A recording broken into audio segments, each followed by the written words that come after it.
봄철 졸음운전을 많이 일으키는 원인에는 이 행동이 있습니다. 차에 타자마자 안전벨트를 하고 창문까지 닫은 상황.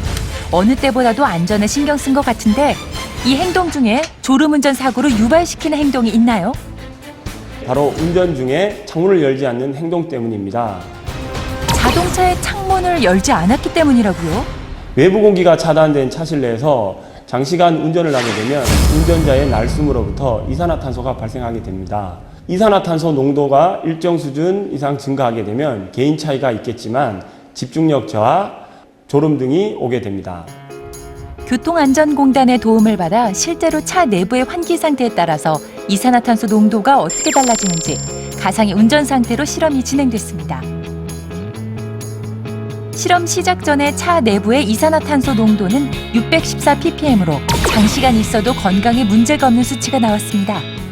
첫 번째 실험은 차의 모든 창문을 열고 환기를 시키면서 1시간 동안 주행했을 때 이산화탄소 농도 변화를 알아보는 것이었는데요. 과연 이산화탄소 농도는 얼마나 달라졌을지 확인해봤습니다. 실험 전보다 오히려 조금 떨어진 상황, 큰 변화는 없었습니다. 그렇다면 환기를 전혀 시키지 않은 상태에서 1시간 동안 운전하면 어떤 변화가 있을지 지켜봤는데요. 운전이 약간 불안해 보이기도 했습니다. 실험 후 이산화탄소 농도는 6093ppm. 실험 전보다 무려 10배나 증가했습니다.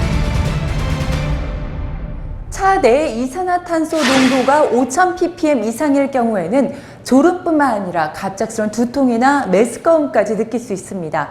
이럴 경우에는 10분에서 20분 사이 간격으로 환기를 시켜주는 것이 무엇보다 중요합니다. 졸음운전을 예방할 수 있는 방법 자세히 알려드립니다. 먼저 식사 전에 물을 마시고 천천히 식사를 하면 식곤증을 예방할 수 있습니다. 운전 전에 절대 과식은 금물, 꼭 기억하시고요. 졸음은 전염이 되죠. 보조석에서 졸면 운전자도 같이 졸 수 있으니 동승자는 절대 잠들면 안 되고요. 운전하다가 졸릴 때는 껌을 씹어주면 졸음을 쫓는 데 도움을 받을 수 있습니다. 네, 고속도로 휴게소나 졸음 쉼터에서 충분한 휴식을 취하고 기본적인 스트레칭 하시고 출발하시면 아마 도움이 될 것 같습니다. 운전자에게 꼭 필요한 스트레칭. 먼저 핸들을 잡고 하체는 고정한 뒤 얼굴과 상체를 좌우로 15초씩 움직여줍니다.